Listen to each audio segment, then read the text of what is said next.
আল কোরআনের আলো, কোরআন হাদিসের আলো,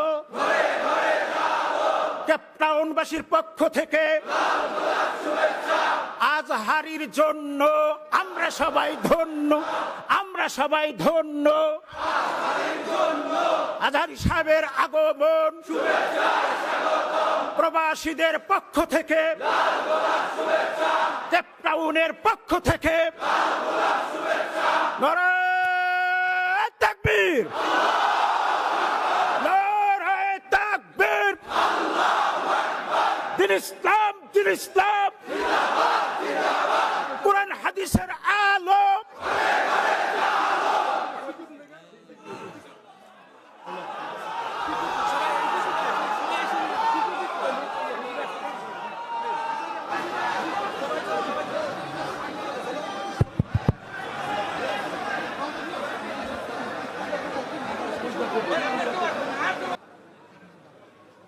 আসসালামু আলাইকুম ওয়া রাহমাতুল্লাহি তাআলা ওয়া বারাকাতুহু।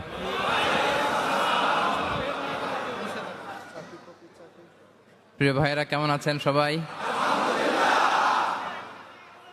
আমি ভালো আছি আলহামদুলিল্লাহ। ওয়া আলাইকুম আসসালাম ওয়া রাহমাতুল্লাহ। মাশাআল্লাহ, অনেক ক্রাউড। আমি অনুরোধ করব, আপনারা বসে যাওয়ার চেষ্টা করবেন একটু, কাউকে যেন আমি দাঁড়িয়ে থাকতে না দেখি। হ্যাঁ,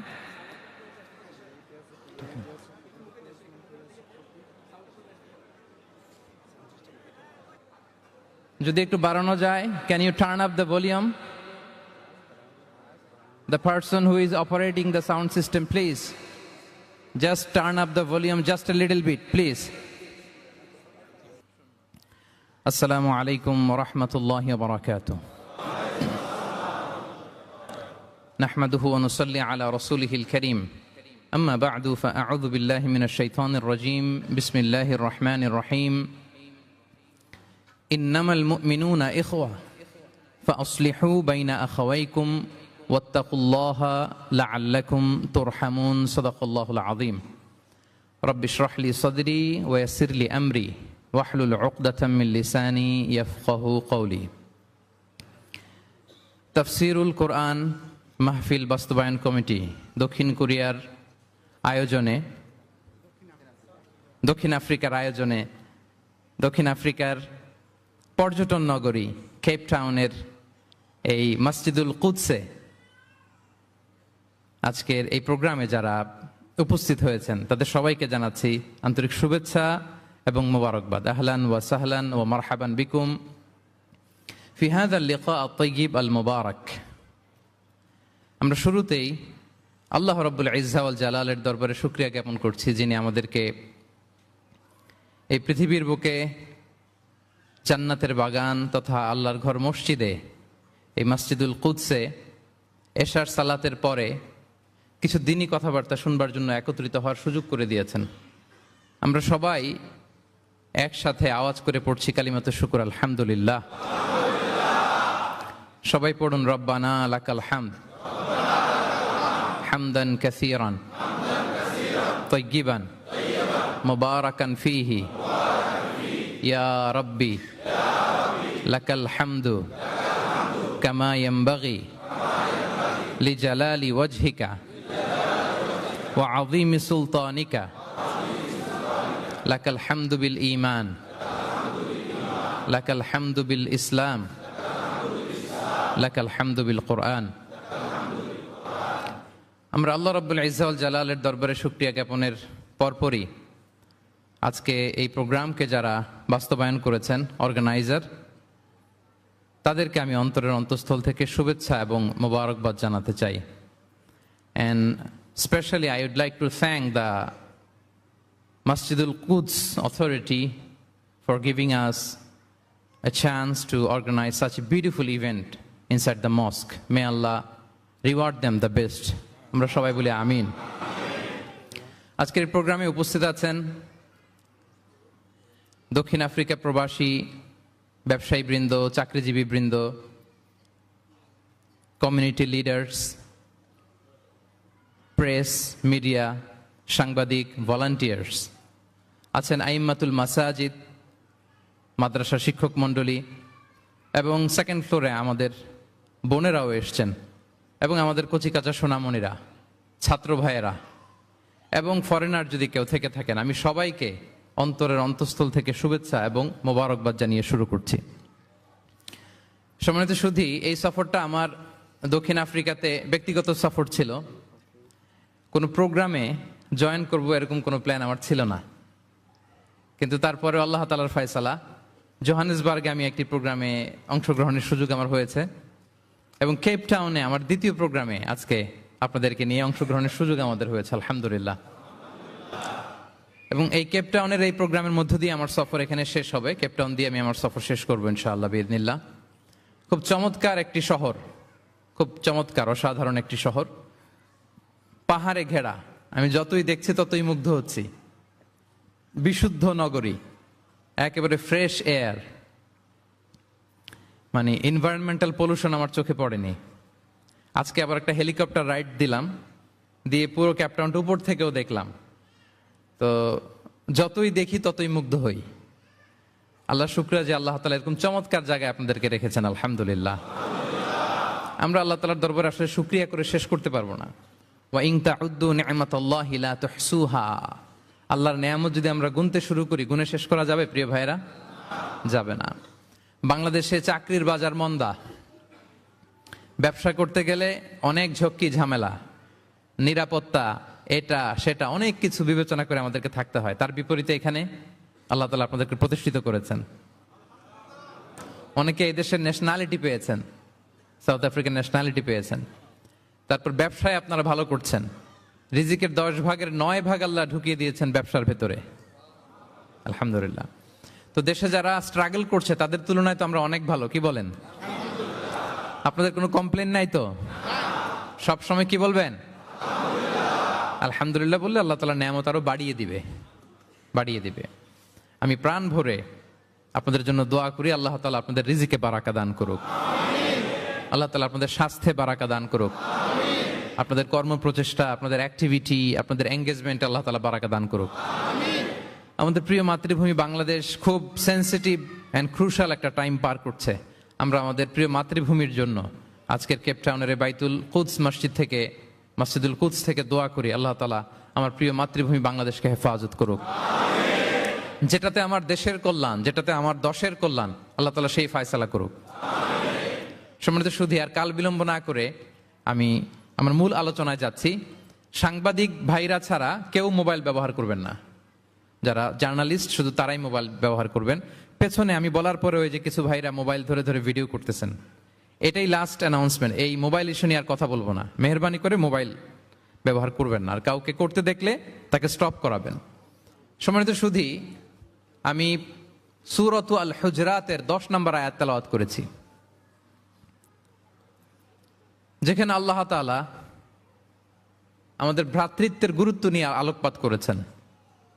আমি মূল আলোচনায় যাচ্ছি এবং আমি সবাইকে রিকোয়েস্ট করব যে নিয়তটাকে খালেস করে একমাত্র আল্লাহ তাআলার সন্তুষ্টির জন্য 1 ঘন্টা আমরা একটু স্যাক্রিফাইস করি। কতভাবে কত জায়গাতে আমাদের সময় চলে যায়। হতে পারে এই 1 ঘন্টার আলোচনা তো কারোর জন্য এটা নাজাতের ওয়াসিলা হয়ে যেতে পারে। জি, আপনারা এখন যেমনি চুপচাপ নীরব, শেষ পর্যন্ত এরকম চুপচাপ নীরব থাকবেন তো? আর বিরক্ত হলে আমাকে বলবেন যে হুজুর আন না, তাহলে আমিও বেঁচে যাই। জি, মাশাআল্লাহ, তাবারাকাল্লাহ।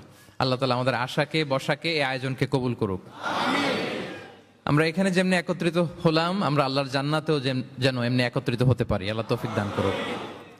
প্রিয় ভাইয়েরা, সূরাতুল হুজরাতের 10 নম্বর আয়াতে আল্লাহ তাআলা বলছেন, ইন্নামাল মুমিনুনা ইখওয়া।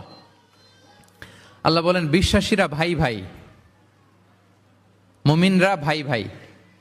আমরা মুমিনরা কি ভাই ভাই? এটা ফিল হয়?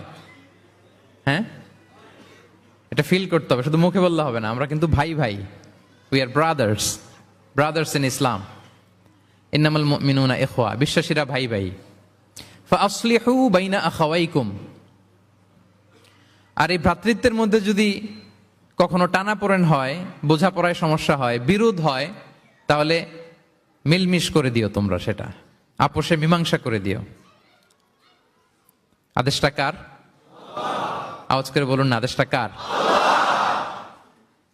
বিশ্বাসীরা ভাই ভাই, এই ভ্রাতৃত্বের বন্ধনে যদি কখনো বোঝাপড়ায় ঝামেলা হয়, বিরোধ হয়, বিবাদ হয়, আপোষে মীমাংসা করে দিও, মিলে যেও। আর ওয়াত্তাকুল্লাহ, আল্লাহকে ভয় করো, লাআল্লাকুম তুরহামুন, তাহলে তোমরা অনুগ্রহ প্রাপ্ত হবে। এই আয়াতটাকে ঘিরে কিছু বার্তা আজকে এই ক্যাপটাউনের এই প্রোগ্রামে আমি শেয়ার করবো ইনশাআল্লাহ। তাহলে প্রথম মেসেজ হচ্ছে আমরা ভাই ভাই, উই অল আর ব্রাদার্স। মুমিনরা ভাই ভাই, আওয়াজ করে বলুন, মুমিনরা আমরা ভাই ভাই। পৃথিবীতে ভ্রাতৃত্ব, ব্রাদারহুড, এটা অনেক ধরনের। এক নম্বর ভ্রাতৃত্ব হচ্ছে আল উখুয়া আল ইনসানিয়া, মানবিক দিক থেকে ভাই।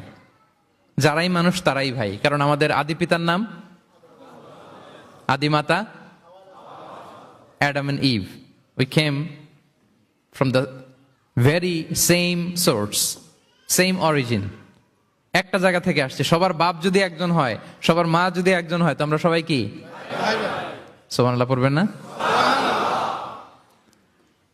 তাহলে ভ্রাতৃত্বের একটা রূপ হচ্ছে আল উখুয়া আল ইনসানিয়া, মানবিক দিক থেকে ভাই। সেই হিসেবে হিন্দু আমার ভাই, খ্রিস্টানও আমার ভাই, বৌদ্ধ আমার ভাই, নাস্তিক আস্তিক সবাই আমার ভাই। এটা হলো ভ্রাতৃত্বের একটা ধরন। ভ্রাতৃত্বের আরেকটা ধরন হচ্ছে আল উখুয়া আন নাসাবিয়া, বংশীয় ভাই, বংশের সম্পর্ক বা রক্তের সম্পর্ক। যেমন আমার চাচাতো ভাই, খালাতো ভাই, আরো ক্লোজে গেলে আমার আপন ভাই, মায়ের পেটের ভাই, এক রক্তের ভাই, ঠিক কিনা বলেন? এটা গেল দুই নাম্বার, এটা রক্তের সম্পর্ক। তাহলে একটা হচ্ছে মানবিক দিক থেকে সম্পর্ক ভাইয়ের, সবাই ভাই ভাই। আরেকটা হচ্ছে বংশীয় বা রক্তের সম্পর্ক, আমার সিবলিং, শাকিক, আমার আপন ভাই, দুইটা গেল। তিন নাম্বার হচ্ছে আল উখুয়া আদ-দীনিয়া, দ্বীনি ভাই। আর আমরা এটা নিয়েই কথা বলছি, আল উখুয়া আদ-দীনিয়া। ইন্নামাল মুমিনুনা ইখওয়াতুন, মুফাসসিরিন ইকরাম বলেছেন ইয়ানি ইখওয়াতুন ফিদ-দীন। মুমিনরা ভাই ভাই হচ্ছে তিন নাম্বার সেন্সে, আমরা দ্বীনি ভাই। আমি আপনাদের কাউকে দেখি নাই, আমাকে হয়তো সোশ্যাল মিডিয়ায় দেখেছেন, কিন্তু সরাসরি হয়তো দেখেন নাই। কিন্তু এই যে আমাদের ভ্রাতৃত্ব, এটা দ্বীনি ভ্রাতৃত্ব, দ্বীনি ভাই। আমরা কি ভাই? এবং ইন্টারেস্টিংলি এই দ্বীনি ভাই বা দ্বীনি ভ্রাতৃত্ব আগের দুইটার চেয়ে মজবুত। কখনো কখনো এটা রক্তের সম্পর্ককেও ছাড়িয়ে যায়। সুবহানাল্লাহ পড়েন। বদরের যুদ্ধে এই পাশে কুরাইশরা মানে মুশরিকরা, এই পাশে মুমিনরা। এমনও হয়েছে রাসূল সাল্লাল্লাহু আলাইহি ওয়াসাল্লামের পক্ষে মুমিনদের ওখানে এক ভাই, আর আবু জাহেলের সাথে আরেক ভাই, দ্বন্দ্ব, সংঘাত। এই ভাই ওই ভাইকে হত্যা করেছে দ্বীনের কারণে। তার মানে দ্বীনি ভ্রাতৃত্ব এটা এত মজবুত, এটা মাঝে মাঝে রক্তের সম্পর্ককেও ছাড়িয়ে ছাপিয়ে উপরে উঠে যায়। আল্লাহু আকবার। তাহলে আমাদের সম্পর্কটা হচ্ছে এরকম মজবুত সম্পর্ক। প্রিয় ভাইরা, আমরা সবাই দ্বীনি ভাই। আওয়াজ করে বলুন, কি ভাই? এবং আমাদের দৃষ্টান্ত দিয়েছেন বিষ্ণু ইসা ইসলাম। তিনি বলেছেন তোমরা সবাই দ্বীনি ভাইয়েরা সবাই মিলে এক দেহ এক প্রাণ। আওয়াজ করে বলুন, এক দেহ এক প্রাণ। শুধু মুখ দিয়ে বললেই হবে, এটা ফিল করতে হবে। আমরা সবাই এক দেহ এক প্রাণ। বিষ্ণু বলেন মাসালুল মুমিনিনা ফি তাওয়াদ্দিহিম ওয়া তারাহুমিহিম ওয়া তাআতুফিহিম মাসালুল জাসাদ। মুমিনদের ভালোবাসা সম্পর্ক, এটার দৃষ্টান্ত হচ্ছে পারস্পরিক ভালোবাসার সম্পর্ক হচ্ছে কামাসালিল জাসাদ, এটা একটা দেহের মতো। আমরা সবাই মিলে এক দেহ। দেহের কোনো অঙ্গ যদি ইনজুর্ড হয়, সারা দেহ যেমনি কষ্ট পায়, বিশ্বের কোথাও আমার কোনো দ্বীনি ভাই যদি কষ্ট পায়, আমাদের প্রত্যেকের হৃদয়ের রক্তক্ষরণ ঘটে। চিল্লায় বলেন ঠিক কিনা? আপনার পা কেটে গেছে, এখন আমরা কি এরকম ভাবি যে পা গেছে তো কি হয়েছে, পাই না, কষ্ট পাবে, সারা দেহ তো ওকে। ব্যাপারটা কেমন? দেখবেন পা কেটে গেলে রাতে ঘুম আসে না, ওইটার ব্যথায় জ্বর চলে আসে, এরকম আসে না নাই? এই জন্য বিষ্ণু ইসলাম বলেছেন মাসালুল জাসাদ, একটা দেহ, দেহের এক অঙ্গ ইনজুর্ড হলে যেমনি সারা দেহ কষ্ট পায়, পুরো দেহটা রাত জেগে থাকে, জ্বর এসে যায়, তেমনি গোটা বিশ্বের কোনো প্রান্তে, কোনো জনপদে, কোনো এলাকায় কোনো মুসলিম ভাইয়ের যদি কষ্ট হয়, সেটা আমাদের হৃদয়ে যেয়ে লাগে। ঠিক কিনা বলেন? ফিলিস্তিনের ভাইয়েরা যদি কাঁদে, আমাদের ভালো লাগে? কাশ্মীরের ভাইরা যখন গৃহহীন হয়, আমরা এটা সহ্য করতে পারি? মিয়ানমারে আমার মুসলিম ভাইরা যখন নির্যাতিত হয়, আমরা কি এটা মেনে নেই? কারণ এক দেহ এক প্রাণ। আওয়াজ করে বলুন, এক দেহ এক প্রাণ। এক দেহ এটা মনে রাখতে হবে, আমরা এক দেহ এক প্রাণ। এবং বিষ্ণু ইসা ইসলাম বলেছেন যে আমাদের সম্পর্কটা হচ্ছে রোহামা উবাইনাহুম। এই যে এত বলার পর এরপরও ভিডিও করে মোবাইল দিয়ে, ভলান্টিয়াররা স্টপ করে দিবেন। এবং বিষ্ণু ইসা ইসলাম এটাকে এত গুরুত্ব দিয়েছেন, আমরা যদি কোরআনের দিকে তাকাই, আল্লাহ তাআলা বলেছেন আমাদের সম্পর্কটা হচ্ছে রোহামা উবাইনাহুম। রোহামা, একে অপরের প্রতি আমরা সফট হার্টেড, রহম দিল, একে অপরের প্রতি সফট হার্টেড। কোরআনের অন্য জায়গায় এসেছে বুনিয়ানুম মারসুস, সীসা ঢালা প্রাচীরের মতো আমাদের সম্পর্ক। সুবহানাল্লাহ পড়বেন না? কখনো কখনো হাদিসে এসেছে এক ভাই হচ্ছে আরেক ভাইয়ের মিরআতুল মুমিন, এক মুমিনের জন্য আরেক মুমিন হচ্ছে আয়না। আয়নার সামনে দাঁড়ালে দেখা যায় যে আমার এখানে একটা দাগ, তারপর আয়নার সামনে দাঁড়ালে আমাকে ঠিক করে নেওয়া যায়, গুছিয়ে নেওয়া যায়। তার মানে আমার সমস্যা, আমার ভুল, আমার খুঁত, আমার স্পট, এটা আয়না বলে দেয়। মুমিনরাও এরকম, এক ভাই আরেক ভাইকে সংশোধন করে দেয়। সুবহানাল্লাহ পড়েন। এবং কোরআন কখনো কখনো আমাদেরকে বলেছে যে ওয়ায়ুসিরুনা আলা আনফুসিহিম ওয়ালাউ কানা বিহিম খাসাসা, ভ্রাতৃত্বের সম্পর্কটা এমন হবে যে নিজের প্রয়োজনের চেয়েও মুমিন ভাই তার অন্য ভাইয়ের প্রয়োজনকে গুরুত্ব দিবে। পড়েন সুবহানাল্লাহ। আমার প্রয়োজন, তারপর আমি না নিয়ে আমার ভাইকে দিব। এরকম নিদর্শন আমাদের মধ্যে আছে না নাই? আপনারা ইয়ারমুকের যুদ্ধের নাম শুনেছেন, হিজরি 15 সালের কথা। বিষ্ণু ইসা ইসলামের ইন্তেকালের 4-5 বছর পরের ঘটনা।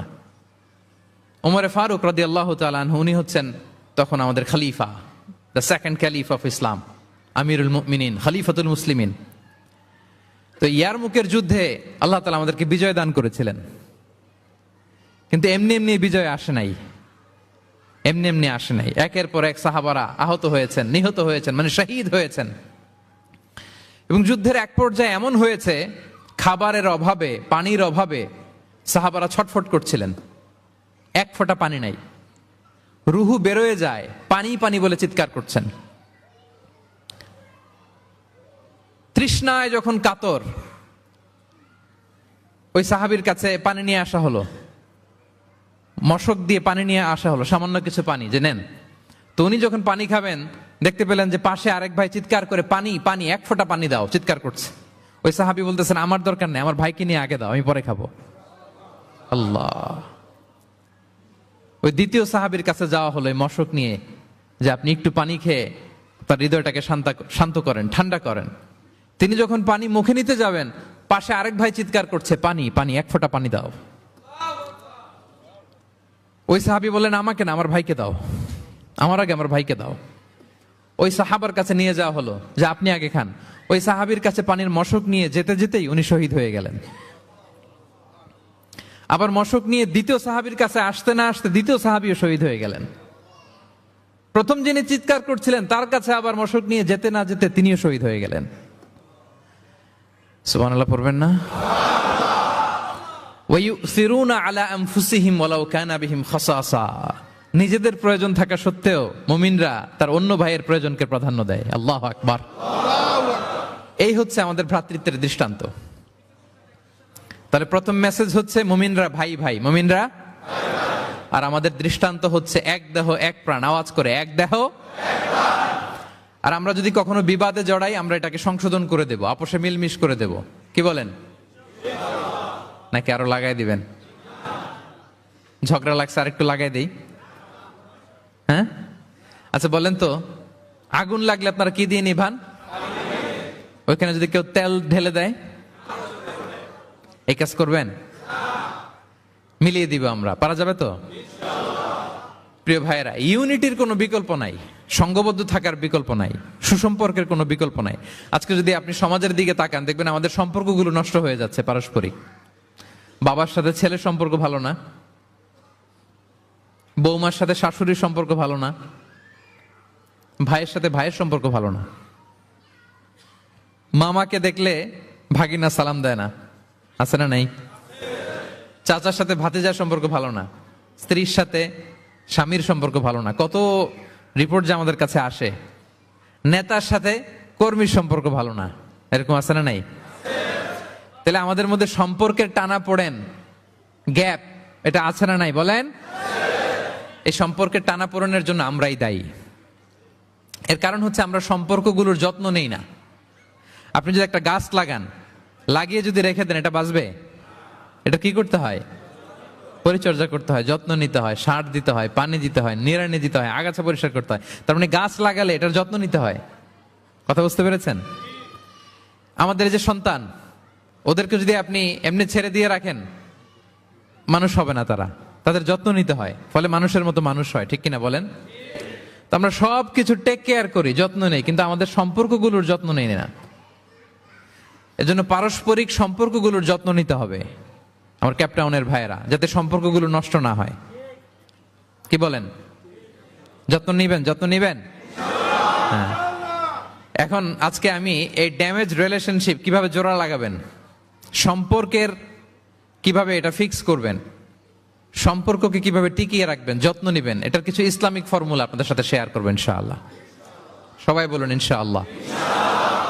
কিভাবে আমাদের মধ্যে আন্তরিকতা বাড়বে, ঘনিষ্ঠতা বাড়বে, হৃদ্যতা বাড়বে, এটার ইসলামিক ফর্মুলা 10টা ফর্মুলা শেয়ার করবেন ইনশাআল্লাহ। জানতে মনে চায়? আচ্ছা, ইনশাআল্লাহ। তাহলে শুরু করছি, কি করে আমরা আমাদের সম্পর্কগুলোর যত্ন নিব, কি করে আমাদের পারস্পরিক হৃদ্যতা, ভালোবাসা, আন্তরিকতা বাড়াবো, এ ব্যাপারে কোরআন এবং সুন্নাহ আমাদেরকে কি বলে। এক নম্বরে, প্রিয় ভাইরা, এক নম্বরে কোরআন আমাদেরকে আমাদের পারস্পরিক হৃদ্যতা, ভালোবাসা বাড়ানোর জন্য যে গাইডলাইন দেয় সেটা হচ্ছে দেখা হলেই সালাম দাও। দেখা হলেই কি? সালাম। সালাম দিলে সম্পর্ক বাড়ে। আলহামদুলিল্লাহ পড়বেন না?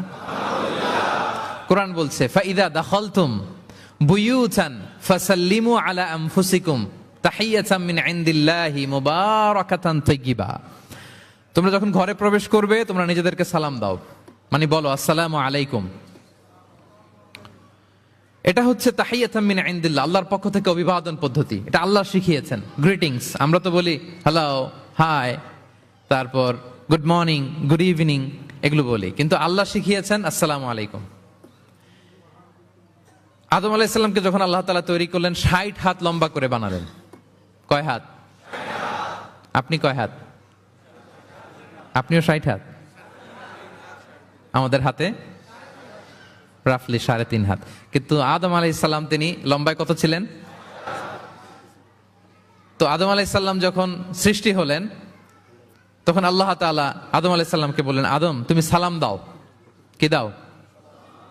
ফেরেশতারা বসা ছিল, সাল্লিম আলা উলাইকান নাফার, সালাম দাও। ওই যে, এই যে মোবাইল দিয়ে ভিডিও করে। আল্লাহ তাআলা আদম আলাইহিস সালামকে বললেন সালাম দাও। আওয়াজ করে বলুন, কি দাও? হে আদম তুমি বলো আসসালামু আলাইকুম। আদম আলাইহিস সালাম বললেন আসসালামু আলাইকুম। তা আল্লাহ বললেন, এটা তোমার এবং তোমার পরবর্তী পৃথিবীতে যারা আসবে তোমাদের অভিবাদন পদ্ধতি, গ্রিটিং, স্যালুটেশনস দেয়ার সিস্টেম। কেন বললেন? কারণ শয়তান অহংকারের কারণে বিতাড়িত হয়েছে। আল্লাহ চান যে আদম আলাইহিস সালাম যেন বিতাড়িত না হন। বিষ্ণু বলেন, আল বাদিউ বিস সালামি বারিউম মিনাল কিবর, যে আগে আগে সালাম দেয় তার হৃদয় থেকে অহংকার টেনে ছেড়ে ফেলে দেয় কে? আগে সালাম দিবেন, আপনার হৃদয় অহংকার মুক্ত হয়ে যাবে। তা আল্লাহ তাআলা চাইলেন ইবলিশ যেই ভুল করেছে আদম যেন সেটা না করে, আদমের হৃদয় যেন আগে থেকে অহংকার মুক্ত থাকে। তাই সৃষ্টির পরে আল্লাহ তাআলা আদম আলাইহিস সালামকে বললেন, আদম তুমি সালাম দাও, পড়েন আল্লাহু আকবার। তাহলে পারস্পরিক ভালোবাসা, হৃদ্যতা বাড়ানোর 1 নম্বর পদ্ধতি হচ্ছে সালাম। 1 নম্বর পদ্ধতি কি? আগে দিবেন না পরে? অনেকে বসে থাকে যে আমার আগে দেখ। আমি তো বাইরে দেখলাম খুব ঠান্ডা, কিন্তু এখানে এত ক্রাউড, এখন তো ঘামতেছি রীতিমতো। থাক প্রিয় ভাইয়েরা, অসুবিধা নেই, থাক। আগে দিবেন না পরে? বাসায় যে এখন আসতে হয়ে গেছে সাউন্ড। হ্যাঁ আচ্ছা, ভাবিরাও উপরে আছে। দুই পক্ষে আমার ব্যালেন্স করে বলতে হবে। ভাবিরা ট্রাই করবেন, ভাবিরা যেন আগে দিতে পারেন, আর ভাইরা আপনারাও ট্রাই করবেন, আপনারা যেন আগে দিতে পারেন। সালাম নিয়ে আমরা কম্পিটিশন করব, কে কার আগে দিতে পারে, ঠিক কিনা? আমি আপনাদেরকে আবারও সালাম দিচ্ছি, আসসালামু আলাইকুম ওয়া রাহমাতুল্লাহ। তাহিয়াতাম মিন ইনদিল্লাহি মুবারাকাতান তাইয়্যিবা, আল্লাহর পক্ষ থেকে অভিবাদন, মুবারাকা বরকতময়, তাইয়্যিবা এটা পবিত্র বাণী। শান্তির বাণী। অনেকে বলে হুজুর ঘরে শান্তি নাই, ঘরে তো শান্তির বাণী তো আপনি ঢুকানি না, ঘরে আসবে কোত্থেকে? শান্তির পায়গাম তো ঢুকাতে হবে, আর শান্তির পায়গামের নাম হচ্ছে সালাম। শান্তির পায়গামের নাম কি? তাহলে ঘরে সালামের চর্চা। আপনি ভাবিকে দিবেন, ভাবি আপনাকে দিবে। আপনি বাচ্চাকে দিবেন, বাচ্চা আপনাকে দিবে। সবাই সবাইকে আগে দেওয়ার চেষ্টা করবো, নাকি বসে থাকবেন? পারবেন? ঠিক আছে। তাহলে পারস্পরিক সম্প্রীতি, হৃদ্যতা, ভালোবাসা বাড়ানোর 1 নম্বর ফর্মুলা হচ্ছে সালাম। 1 নম্বর ফর্মুলা। আমি কিন্তু জিজ্ঞেস করবো আবার শেষে, এজন্য কান দুটো খরগোশের কানের মতো খাড়া করে আমার দিকে তাকিয়ে থাকুন। 1 to 1, brain to brain. Mobile নাই, ভিডিও নাই, ক্যামেরা নাই, শুধু এভাবে চাতক পাখির মতো তাকিয়ে থাকেন, দেখবেন যে সিনা বা সিনা। এলেম আসছে এভাবে, হৃদয় থেকে হৃদয়ে, নাকি মোবাইল থেকে মোবাইলে? এখন তো মোবাইল থেকে মোবাইলে। এলম এসেছে সিনা থেকে সিনা। 1 to 1, ব্রেন টু ব্রেন। তাহলে হৃদ্যতা, সম্পর্ক, ভালোবাসা এটা বাড়ানোর 1 নম্বর ইসলামী ফর্মুলা কি? এবং বিষ্ণু ইসলাম বলেছেন, এই সালাম যদি দাও তাহলে তোমাদের পারস্পরিক ভালোবাসা বাড়বে। তিনি বললেন, আওয়ালা আদুল্লুকুম আলা শাইইন ইযা ফাআলতুমুহু তাহাব্বাবতুম।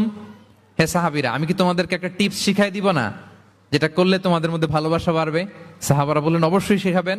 বিষ্ণু ইসলাম বললেন, আফশুস সালামা বাইনাকুম। যদি চাও নিজেদের ভালোবাসা বাড়ুক তো বেশি বেশি সালাম দাও। সরাসরি বিষ্ণু ইসলাম এটাই বলেছেন। নিজেদের মধ্যে ভালোবাসা বাড়াতে চাইলে কি দিবা? সালাম দিবা। তাহলে 1 নম্বর ফর্মুলা আমরা জেনে গেলাম। আমাদের হৃদ্যতা, ভালোবাসা এটা বাড়াতে চাইলে আমরা সালাম দিব। অনেক দিন ধরে কথা বলেন না, ভুল করছেন আপনি, সালাম দিবেন। আপনি শুরু করবেন। অনেকে বলে আমি করব কেন, ভুল তো সে করছে, দোষ তো ওর, আমি কথা কমু কেন? এরকম অভিমান আছে না? এই অভিমান আর গো ধরে বসে থাকবেন? আর আওয়াজ করে বলেন, থাকবেন? বরং কি করবেন? তাহলে গেল ভালোবাসা, হৃদ্যতা, সম্পর্ক ভালো করার প্রথম পদ্ধতি হচ্ছে সালাম। আমরা সালাম দিব পরস্পরকে। গেল। 2 নাম্বার টিপস বা ফর্মুলা হচ্ছে স্মাইলিং ফেসে থাকা, মানে মুচকি হাসির একটা ভাবে থাকা সব সময়। এটা সুন্নাহ। মুচকি হাসি। কি হাসি? প্রিয় ভাইরা খেয়াল রাখবেন, হাসি এটা কিন্তু ইতিবাচক ভাবে সংক্রামক, মানে এটা ছড়ায়। আমি হেসে হেসে কথা বললে শ্রোতাও একটু হাসি খুশি ভাব। আমি গোমরামুখ, আপনারাও গোমরামুখ, এরকম হয় না? এবং দেখবেন যে সব সময় একটু স্মাইলিং ফেসে থাকে তাকে সবাই পছন্দ করে। কথা বলেন ঠিক কিনা? হাসি এটা পজিটিভলি সংক্রামিত হয়, ছড়ায়, অন্যকে প্রভাবিত করে, এবং মানসিক স্বাস্থ্যের সাথে হাসির সম্পর্ক আছে। যারা গোমরামুখ থাকে এরা অসুস্থ থাকে বেশি, আর যারা হাসি খুশি থাকে এরা সুস্থ থাকে বেশি। এজন্য হাসবেন তো, নাকি চেহারা গোমরা করে রাখবেন? এ দেখছেন সবার মধ্যে একটা হাসি হাসি ভাব চলে আসছে। আলহামদুলিল্লাহ বলেন। তাহলে পারস্পরিক সম্প্রীতি, ভালোবাসা বাড়ানোর পদ্ধতি হচ্ছে কারোর সাথে কথা বললে, দেখা হলে আমরা একটা স্মাইলিং ফেসে থাকবো, মুচকি হাসি। হাসি 3 ধরনের আমার ক্যাপটাউনের ভাইরা। কয় ধরনের? একটা হচ্ছে কহকহা, অট্ট হাসি, এটা জায়েজ নাই। এই যে আমরা ছোটবেলায় আলিফ লালার মধ্যে, এই আলিফ লালার দত্ত হা হা হা হা করে একটা হাসি দিত না? এই হা হা হা করে এই হাসি দেয়া যাবে নিষেধ। উদাহরণ দেওয়ার জন্য আমি বললাম আর কি। আচ্ছা, আরেকটা হচ্ছে আদ-দেহেক। আদ-দেহেক মানে স্বাভাবিক হাসি, একটু দাঁত দেখা যায়, এটা জায়েজ, এটা দেয়া যাবে। সবচেয়ে ভালো এন্ড রেকমেন্ডেড এন্ড সুন্নাহ হচ্ছে তাবাসসুম, মুচকি হাসি। আল্লাহু আকবার। বিষ্ণু ইসলামের চেহারা মোবারকের মধ্যে সব সময় মুচকি হাসির একটা রেশ ওনার ঠোঁটে লেগেই থাকতো। সাহাবী আব্দুল্লাহ ইবনে হারিস রাদিয়াল্লাহু তাআলা আনহু বর্ণনা করেন, তিনি বলেন, মা রাআইতু আহাদান আকসারা তাবাসসুমান মিন রাসূলিল্লাহি সাল্লাল্লাহু আলাইহি ওয়াসাল্লাম। তিনি বলেন, আমি আমার জীবদ্দশায়, আমার জীবনে রাসূল সাল্লাল্লাহু আলাইহি ওয়াসাল্লামের চেয়ে বেশি কাউকে মুচকি হাসি অবস্থায় থাকতে দেখি নাই। সব সময় মুচকি হাসি, একটা স্মাইলিং ফেস থাকবেন, নাকি গোমরা মুখ থাকবেন? হ্যাঁ, কি করবেন? মুচকি হাসি।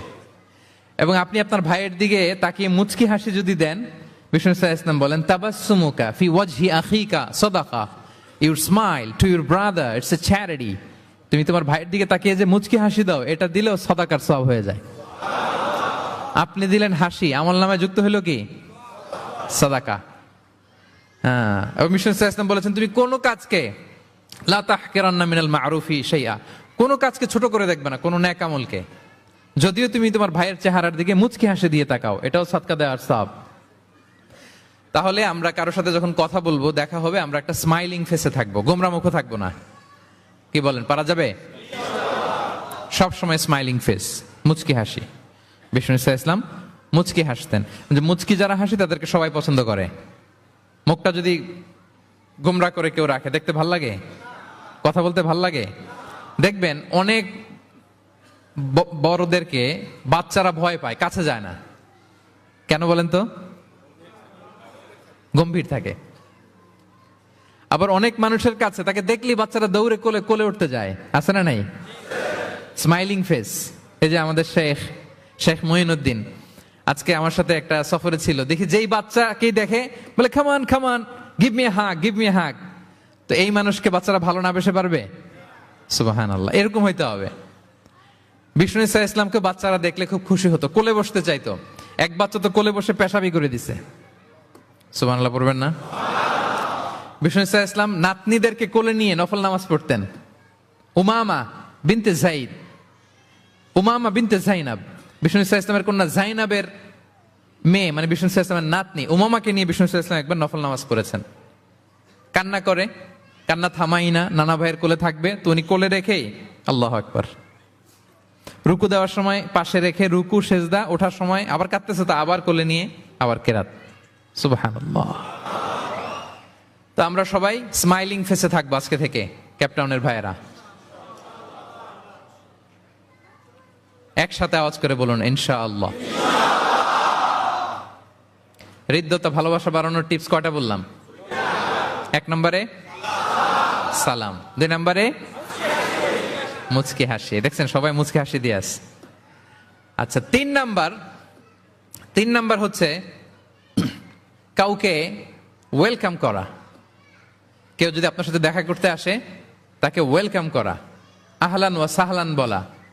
হ্যাঁ, একজন আসছে আপনার বাড়িতে মেহমান, আপনি কথাই বলেন না, কথা নাই, সালাম নাই, কিছু নাই, যে চা দিতেছেন, ওনার ঠেকা পড়ছে চা খাবে না, আর জায়গা নেই ওনার চা খাওয়ার দুনিয়াতে।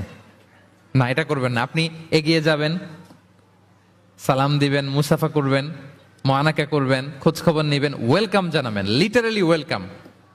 এরকম যদি করেন, যদি ওয়েলকাম বলেন, তাকে আনার জন্য এগিয়ে যান, হি ফিল লাইক, মানে আপনি তাকে দেখে খুশি, you are very happy to see him and you love his presence here. সে আসছে, আপনি খুশি, তার অ্যাকম্পানিটা ভালো লাগতেছে, এটা সে ফিল করবে। এজন্য কেউ আসলে, আপনার ওয়ার্ক প্লেসে যদি আসে, আপনার বাসায় যদি আসে, আপনার সাথে দেখা করতে যদি আসে, আপনি এগিয়ে তাকে সালাম দিয়ে ওয়েলকাম করবেন। কি করবেন? পারা যাবে? বিষ্ণু ইসলাম লিটারালি এই ওয়েলকাম শব্দটা ব্যবহার করতেন। এজন্য আমি চুজ করেছি, পিক করেছি ওয়েলকাম। তিনি বলতেন মারহাবান। মারহাবান আরবিতে কি বলতেন? মারহাবান। আমরা যে বলি বাংলায় আহলান ওয়া সাহলান ওয়া মারহাবান, এই বিষ্ণু ইসলাম লিটারালি মারহাবান শব্দটা ব্যবহার করতেন। এগুলোকে কার্টিসি বলে। এগুলোকে কি বলে? Social manner, কার্টিসি। দেখেন বিষ্ণু ইসলাম আমাদেরকে কিভাবে কার্টিসি শেখায়, কিভাবে সোশ্যাল ম্যানার শেখায় আমাদেরকে। বিষ্ণু ইসলাম সরাসরি মারহাবান বলতেন, স্বাগতম জানাতেন, যাতে করে ওই লোকটা ভালো ফিল করে, সে বোঝে যে তাকে দেখে আপনি হ্যাপি। বলেন তো, রাসূল সাল্লাল্লাহু আলাইহি ওয়াসাল্লামের সময়কালে ইসলামের সবচেয়ে বড় শত্রু কে ছিল? আবু জাহেল। তার ছেলের নাম কি কেউ বলতে পারেন? ইকরামা। ইকরামা অনেক যুদ্ধে মুসলমানদের বিরুদ্ধে ছিল, মক্কা বিজয় পর্যন্ত ইসলাম ধর্ম গ্রহণ করে নাই, অনেক সাহাবাকে হত্যা করেছে। রাসূল সাল্লাল্লাহু আলাইহি ওয়াসাল্লাম যখন মক্কা বিজয় করলেন, সে ভাবলো এবার তো আমার খবর আছে। সে পালালো, পালাতে পালাতে ইয়ামান চলে গেছে। তখন এক মহিলা সাহাবী রাসূল সাল্লাল্লাহু আলাইহি ওয়াসাল্লামকে বললেন, ইয়া রাসূলুল্লাহ, আপনি যদি আমাকে অনুমতি দেন, আমি ইকরামাকে খুঁজে বের করব, আপনার কাছে নিয়ে আসবো। রাসূল সাল্লাল্লাহু আলাইহি ওয়াসাল্লাম বললেন, যাও, ইকরামাকে আমি আমান দিলাম, সিকিউরিটি দিলাম। এই মহিলা সাহাবী যে খুঁজে নিয়ে আসলো, ইকরামাকে কনভিন্স করলো। ইকরামা লজ্জিত হয়ে বিষ্ণু ইসা ইসলামের কাছে আসলো। কত বড় শত্রু! বিষ্ণু ইসা ইসলামের অনেক আত্মীয়কে হত্যা করেছে, সাহাবাদেরকে শহীদ করে দিয়েছে, আবু জাহেলের সন্তান। তো সে যখন লজ্জিত হয়ে উঠে চড়ে বিষ্ণু ইসা ইসলামের কাছে আসলো, বিষ্ণু ইসা ইসলাম তাকে দেখে প্রথম যে কথাটা বললেন সেটা হচ্ছে মারহাবান বির রাকিবিল মুহাজির। মারহাবান বির রাকিবিল মুহাজির মানে welcome to the riding migrant. সুবহানাল্লাহ। মানে হে ঘোর সাওয়ার মাইগ্রেন্ট হিজরতকারী ইকরামা, তোমাকে ইসলামে সুস্বাগতম। লিটারালি এই শব্দটা ব্যবহার করেছেন, মারহাবান। তাহলে বলেন তো সে আশ্বস্ত হয়েছে না? শত্রু যদি আমান দেয়, এই দেশে ওই দেশ যুদ্ধ, ওই দেশ যদি বলে তোমার আমি মারবো না, আসো আমার এলাকায়, আমি যদি ঢুকি আমার একটা ভয় থাকবে না? বিদ্রোহ তো করতে পারে, কি বলেন? বিষ্ণু ইসলাম দেখা মাত্রই বললেন মারহাবান বির রাকিবিল মুহাজির, welcome to the riding migrant. সুবহানাল্লাহ। ওইখানেই দাঁড়িয়ে ইকরামা পড়ল আশহাদু আল্লা ইলাহা ইল্লাল্লাহ ওয়া আশহাদু আন্না মুহাম্মাদুর রাসূলুল্লাহ। শাহাদা পড়ে মুসলমান হয়ে গেল। তাহলে কারোর সাথে দেখা হলে তাকে ওয়েলকাম করতে হবে। আপনার মনে হতে পারে বিশেষ কারণে তাকে মারহাবান বলছে, এমনি হয়তো বিষ্ণু ইসলাম বলতো না ঘরে বাইরে, না, ইভেন ঘরে কাছের মানুষদেরকেও তিনি মারহাবা বলতেন। ইভেন ওনার মেয়ে ফাতেমা রাদিয়াল্লাহু তাআলা আনহা, নিজের মেয়ে, এরে মারহাবা বলা দরকার আছে? এই ফাতেমা আসলে বলতো মারহাবা। সুবহানাল্লাহ নাই? আম্মা জান আয়েশা রাদিয়াল্লাহু তাআলা আনহা বর্ণনা করেন যে একবার আমাদের বাসায় ফাতেমা আসলো, নবীর মেয়ে। আর ফাতেমার হাঁটাটা ছিল নবীর হাঁটার মতো। আমি হাদিস বলে আবার বাংলা বেশি বললে সময় লেগে যাবে। ফাতেমার হাঁটা ছিল নবীর হাঁটার মতো। ফাতেমা যখন আসলো, ফাতেমাকে দেখেই বিষ্ণু ইসা ইসলাম বললেন মারহাবান বিবনাতি, মারহাবান বিবনাতি, ওয়েলকাম টু মাই ডটার। হে আমার কন্যা ফাতেমা, তোমাকে ওয়েলকাম। আপনি আপনার মেয়েকে দেখে বলছেন কখনো? আপনার ছেলেকে বলেন, আপনার ওয়াইফকে বলেন মারহাবান, ওয়েলকাম, স্বাগতম? এমন হয় না যে আপনি রয়ে গেছেন কেপটাউনে, ভাবি বেড়াতে গেছে দেশে 2 মাসের জন্য, এরপর ভাবি আসলো, আপনি এয়ারপোর্টে ফুল নিয়ে দাঁড়িয়ে রইলেন, দেখা মাত্র কি বলবেন? Welcome to Cape Town. কি পারবেন না? ভাবিরা কিন্তু উপরতলায় বড্ড খুশি হয়ে যাচ্ছে, বলবেন। আবার ভাবিরাও অনেকদিন পরে আপনার হাজবেন্ডকে যখন পাবেন, আসবে, বলবেন ওয়েলকাম, তোমাকে সুস্বাগতম। পারা যাবে? রাসূল সাল্লাল্লাহু আলাইহি ওয়াসাল্লামের চাচাতো বোন নাম উম্মে হানি, আবু তালেবের কন্যা। বিদায় মক্কা বিজয়ের সময় রাসূল সাল্লাল্লাহু আলাইহি ওয়াসাল্লাম মক্কায় গোসল করতেছিলেন এক বাসায়। ফাতেমা রাদিয়াল্লাহু তাআলা আনহা একটা পর্দা টেনে দিলেন, উনি পানি ঢালতেছেন, গোসল করেন। হঠাৎ কে যেন ঘরে ঢুকলো। বিষ্ণু সাল্লাল্লাহু আলাইহি ওয়াসাল্লাম বললেন কে? ওনার কাজিন চাচাতো বোন উম্মে হানি বললেন আমি উম্মে হানি। বিষ্ণু সাল্লাল্লাহু আলাইহি ওয়াসাল্লাম পর্দার এপাশ থেকে গোসল করতেছে, উনি বলতেছেন মারহাবান বি উম্মে হানি, ওয়েলকাম, ওয়েলকাম উম্মে হানি টু মাই হাউস। আল্লাহু আকবার।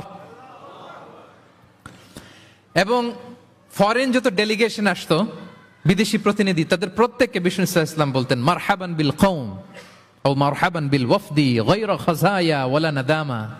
যত ডেলিগেশন আসতো এদেরকে বলতেন welcome, welcome to Medina city, আসেন, ওয়েলকাম। তাহলে প্রিয় ভাইরা, আমাদের পারস্পরিক সম্পর্ক, হৃদ্যতা, ভালোবাসা বাড়ানোর 3 নম্বর ফর্মুলা হচ্ছে কেউ আমার বাসায় আসলে, কেউ আমার অফিসে আসলে, কেউ আমার সাথে দেখা করতে আসলে আমি তাকে ওয়েলকাম করব। কি করব? মনে থাকবে তো? কয়টা গেল? 1 নাম্বার কি ছিল?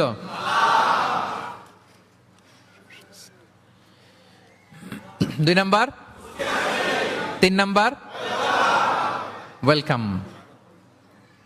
আচ্ছা, আপনাদের কষ্ট হচ্ছে?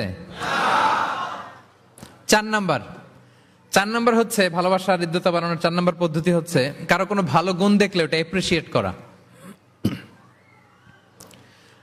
যদি আমার বিপক্ষ দলের কেউ ভালো কিছু করে আমরা ওইটাও বলতে চাই না, এরকম আছে না নাই? কারণ আমার দল করে না, তো বলতে চায় না, তাই না? কেন বলে না? আমার দল করে না। এদেরকে বলে দলান্ধ। ভালো একটা কাজ করছে, আমার মতের না, মতান্ধ, এটা এপ্রিসিয়েট করে না। এটা ভুল, এটা আপনি সুন্নাহ ব্রেক করছেন। সুন্নাহ হচ্ছে যে দলের হোক, যে মতের হোক, এমনকি ভিন্ন ধর্মী হোক, ভালো করলে এটা ক্রেডিট দিতে হবে, ভালো করলে এপ্রিসিয়েট করতে হবে, কমপ্লিমেন্ট দিতে হবে। আমরা অন্যের ভালো কাজের স্বীকৃতি দিতে চাই না, কার্পণ্য করি, ক্রেডিট দিতে চাই না, প্রশংসা করি না। আমরা গুণমুগ্ধ হই কিন্তু গুণগ্রাহী হতে চাই না। কারো একটা ভালো গুণ দেখে আমি ভিতরে ভিতরেও এত সুন্দর, কিন্তু বলি না, প্রকাশ করি না। এটা ঠিক না।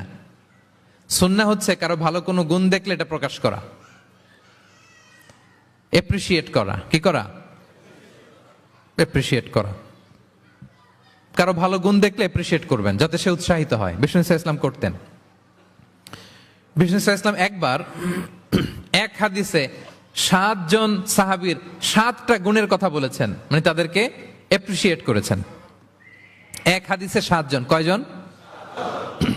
তিনি বলেন, আরহামু উম্মতি বি উম্মতি আবু বকর।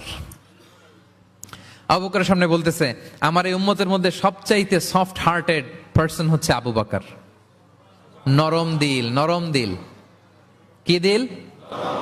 বিষ্ণু ইসলাম যখন ইন্তেকাল করলেন, ওনাকে খলিফা বানানো হলো। তো খলিফাই তো ইমাম মসজিদে নববীর। নামাজের সময় হয়েছে, উনি দাঁড়াইছেন। একামত হয়েছে, উনি কান্নার চোটে কেরাতি পড়তে পারে না। কেন? কারণ উনি ভাবতেছে, কাইফা আকুমু মাকামা রাসূলিল্লাহ, আমি কিভাবে নবীর জায়গায় দাঁড়িয়ে ইমামতি করব। গতকাল তো এখানে নবী দাঁড়িয়ে ইমামতি করেছে, আমি নবীর জায়গায় ইমাম হব কিভাবে? এই ভাবনা থেকে উনি কাঁদতে কাঁদতে ওনার তেলাওয়াতি শুনতো না। পিছনে কমপ্লেন আসছে পরে, ওনার তেলাওয়াত আমরা শুনতে পাই না। আরহামু উম্মতি বি উম্মতি আবু বকর। এরপর বিষ্ণু বললেন, ও আসাদ্দুহুম ফি আমরিল্লাহি উমর। আর আল্লাহর দিন বাস্তবায়নে সবচাইতে কঠোর হচ্ছে ওমরে ফারুক। সবচাইতে কঠোর, সবচাইতে কঠোর। বিষ্ণু বলেন, ওমর, তুমি যদি কোনো রাস্তা দিয়ে হাঁটো, শয়তান যদি দেখে, শয়তান ওই রাস্তা রেখে দিয়ে অন্য রাস্তা দিয়ে হাঁটে। আবার বিষ্ণু বলেন, আমার পরে কোনো নবী নাই, লা নাবিয়্যা বা'দি ওয়ালা রাসূল, আমার পরে কোনো নবী নাই, রাসূলও নাই। তবে লাউ কানা বা'দি নাবিয়্যুন লাকানা ওমর, আমার পরে নবী হওয়ার যোগ্যতা যদি কারো থাকে, আমার সাহাবী ওমরের সেই যোগ্যতা আছে। প্রভু তুমি বলেছ রাসূল দেবে না, বলনি দেবে না ওমর, বলনি দেবে না হামজা তারিক, খালিদ বিজয় সমর। প্রভু তুমি বলেছ রাসূল দেবে না, বলনি দেবে না ওমর, বলনি দেবে না হামজা তারিক, খালিদ বিজয় সমর। প্রভু তুমি বলেছ রাসূল দেবে না।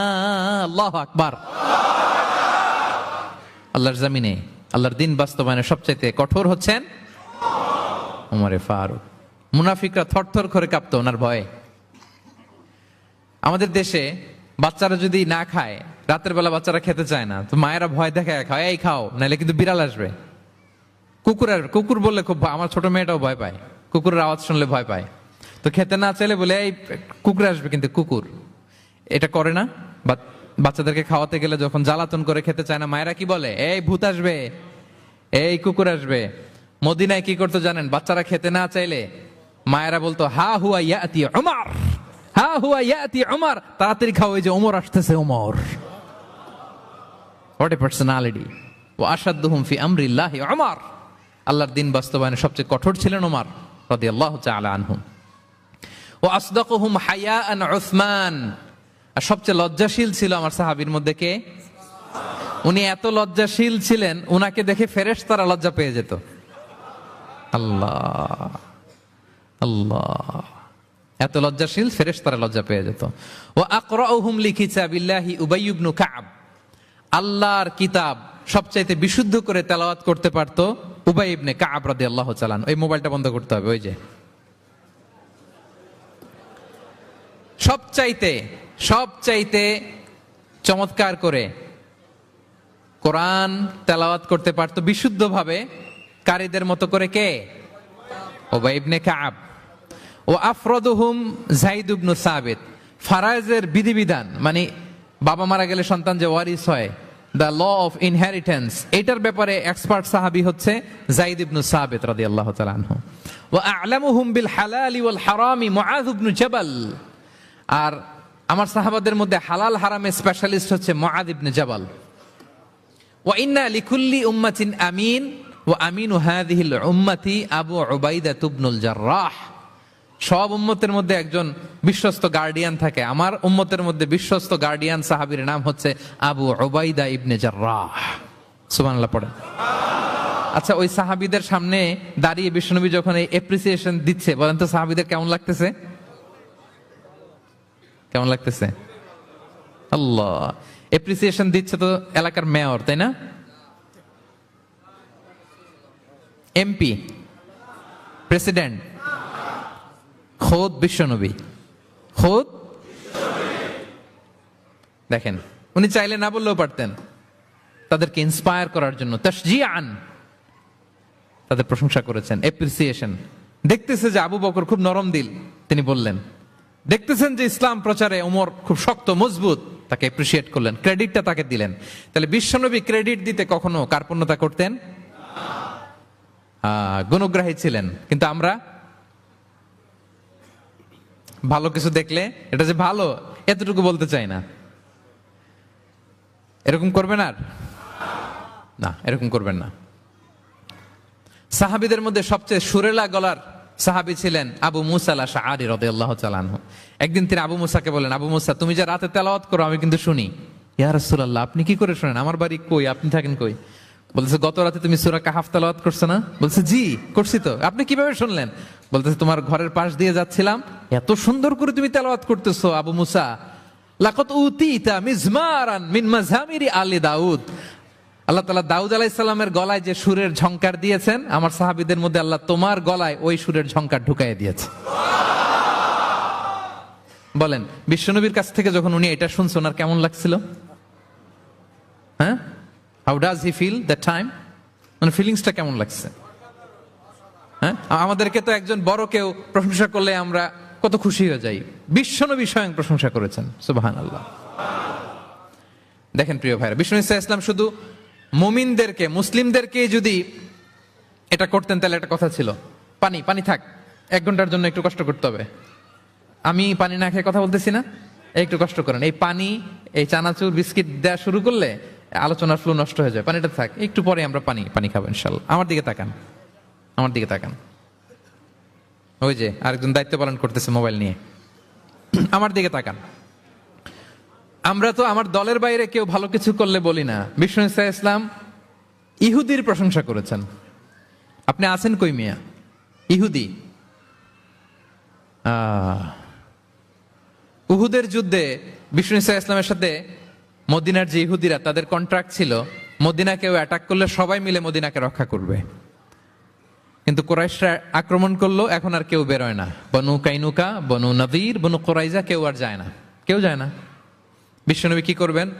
নিজেই বেরোলেন সাহাবাদেরকে নিয়ে। মাঝপথে আবার মুনাফিকরা ফিরে গেল, কোনো ইহুদি যায় নাই, কথা রাখে নাই, একজন ইহুদি ছাড়া। তার নাম মুখাইরিক। তার নাম কি? মুখাইরিক। অন্য ইহুদিদেরকে বলতেছে, এই ইহুদিরা, তোমরা না মুহাম্মাদের সাথে চুক্তি করেছো মদিনায় অ্যাটাক হলে সবাই মদিনাকে সেভ করবা, তোমরা যাও আর না যাও, আমি যাব, আমি আমার কথা রাখবো, আমার কথার দাম আছে। এবং সে বলল, আমি যদি এই যুদ্ধে নিহত হই আমার সম্পদের মালিক হয়ে যাবে মুহাম্মদ, আমার কোনো ছেলে মেয়ে পাবে না। মুখাইরিক বীর দর্পে ঘোড়া হাঁকিয়ে উহুদের ময়দানে যুদ্ধে গেল মুহাম্মদ সাল্লাল্লাহু আলাইহি ওয়াসাল্লামের পক্ষে, কুরাইশদের বিপক্ষে।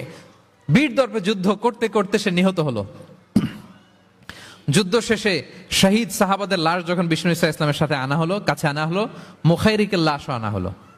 মুখাইরিক তো মুমিন ছিল না, কি ছিল? সাহাবারা বলে, রাসূলুল্লাহ, মুখাইরিক আপনার পক্ষে লড়াই করে নিহত হয়েছে। বিষ্ণু ইসলাম অনেকক্ষণ মুখাইরিকের দিকে তাকিয়ে রইলেন আর বললেন, মুখাইরিক খায়রু ইয়াহুদ। Mukhayriq is the best of the Jewish. ইহুদিদের মধ্যে সর্বশ্রেষ্ঠ জুইশ হচ্ছে মুখাইরিক। পড়েন আল্লাহু আকবার।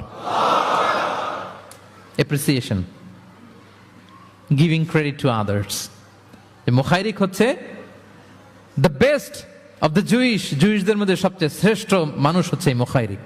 সে কথা রেখেছে। চিন্তা করেন, অমুসলিম, ইহুদি, তারপরেও তার যে ভালো গুণ এটা স্বীকার করতে বিশ্বনবী কার্পণ্যবোধ করেন? ক্রেডিট দিতে কোনো দেরি করেন? তাহলে এই যে অ্যাডমায়ার করি না আমরা, কাউকে প্রেজ করি না, প্রশংসা করি না, এটা বাজে অভ্যাস। এটা থেকে আমাদের বেরিয়ে আসতে, ভালো করলে ভালোকে ভালো বলবেন, সাদাকে কালোকে ভালোকে, মন্দকে বলবেন, এপ্রিসিয়েট করবেন। আপনার ছেলে একটা ভালো কাজ করেছে, এপ্রিসিয়েট করেন, বলেন যে মাশাআল্লাহ তুমি সুন্দর কাজ করছো। একটা সূরা মুখস্থ করছে, ঠিক আছে তোমাকে বাইরে আউটিং এ নিয়ে যাব, ওখানে আমরা ডাইনিং করব। হ্যাঁ, ভাবি সুন্দর করে একটা কিছু রান্না করছে, এপ্রিসিয়েট করবেন। আজকে কি সব ভাবির পক্ষে হয়ে যাচ্ছে নাকি ভাবিদের পক্ষে? ঘুরে ফিরে ভাবিদের পক্ষে চলে যাচ্ছে কথাবার্তা বেশি। এটা বাস্তবতা। আপনার স্ত্রী যদি আপনার জন্য ভালো কিছু রান্না করে, ভালো লাগলে আপনি বলবেন যে খুব ভালো হয়েছে আজকের রান্নাটা। অনেকে আছে যে তার ওয়াইফ অনেক চমৎকার করে রান্না করছে, কিন্তু সে কোনোদিন মুখ খুলে কিছু বলে না। এরকম আছে না নাই? এমনটা করবেন না।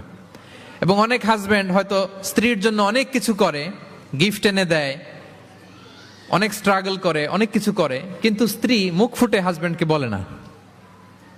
এটা বলবেন, মুখ ফুটে বলবেন আজকে থেকে, এপ্রিসিয়েট করবেন, ভালো দেখলে এটার ভালো বলবেন, ক্রেডিট দিবেন। আমার ক্যাপটাউনের ভাইরা, পারা যাবে? কয়টা গেল? 1 নম্বরে, 2 নম্বরে মুচকি আসে, 3 নম্বরে, 4 নম্বরে এপ্রিসিয়েশন।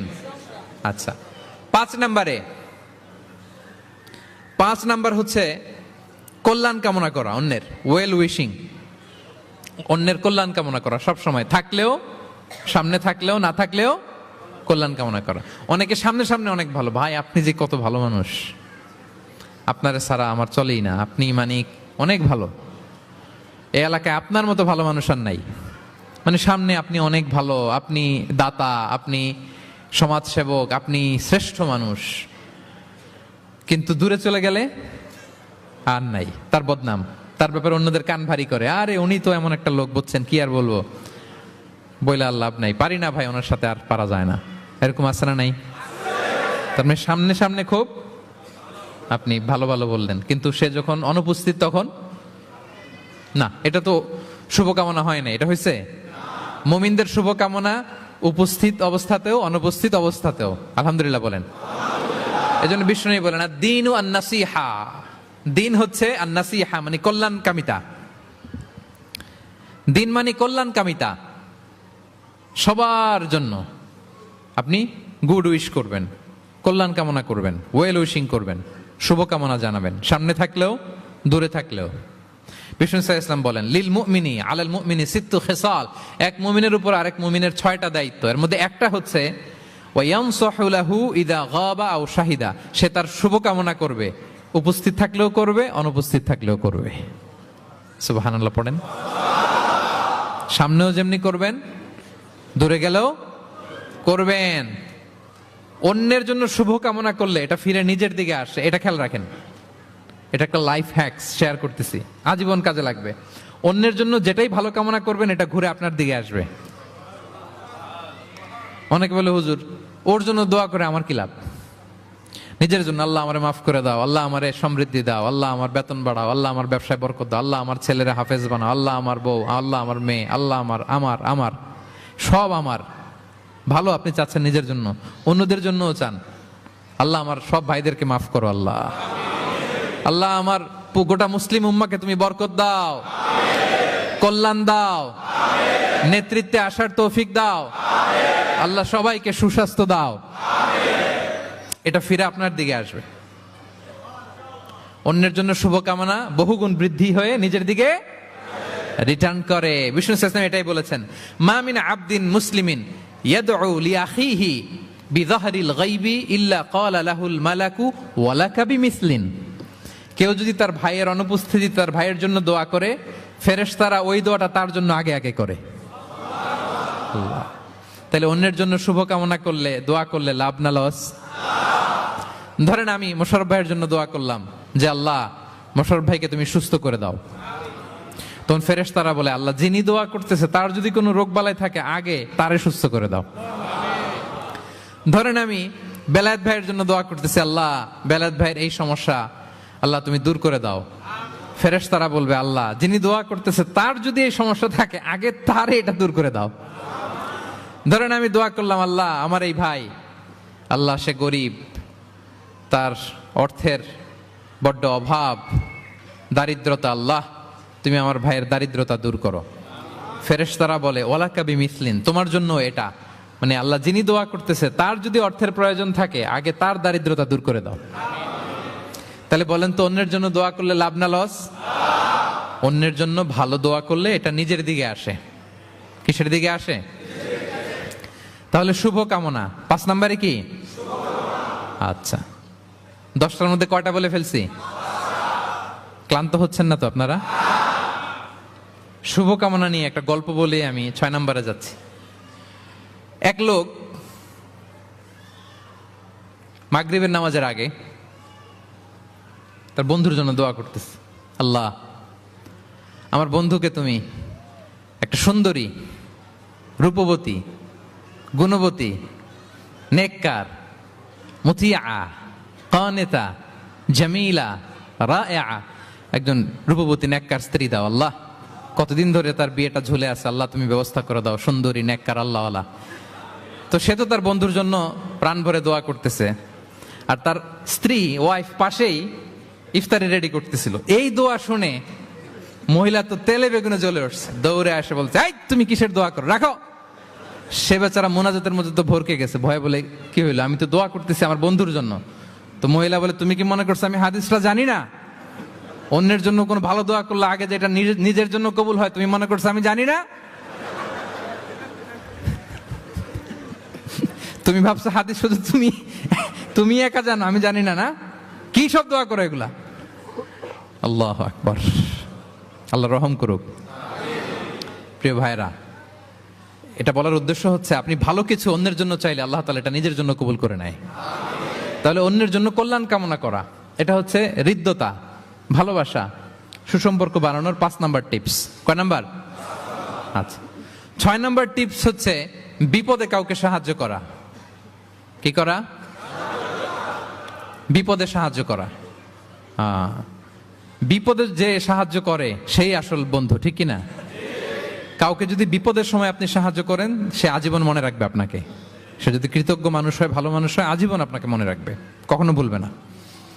এবং বিষ্ণু ইসা ইসলাম বলেন, ওয়াল্লাহু ফি আউনিল আবদি মা দামাল আবদু ফি আউনি আখি। আল্লাহ তাআলা ততক্ষণ পর্যন্ত বান্দার সাহায্যে থাকে যতক্ষণ বান্দা তার ভাইয়ের সাহায্যে থাকে। তাহলে আপনি যদি আল্লাহর সাহায্য চান, আপনার কি করতে হবে বলেন তো? আপনার ভাইকে সাহায্য করতে হবে। আল্লাহু ফি আউনিল আবদি মা দামাল আবদু ফি আউনি আখি। খেয়াল করেন কথাটার ওজন কত বেশি। আল্লাহ ততক্ষণ বান্দার সাহায্যে থাকে যতক্ষণ বান্দা তার ভাইয়ের সাহায্যে থাকে। আমি আমার ভাইকে সাহায্য করলে আল্লাহর পক্ষ থেকে সাহায্য নাজিল হবে। আল্লাহ বলে, এই বানি আদম দাও দাও, তুমি দিলে আমি তোমারে দেব।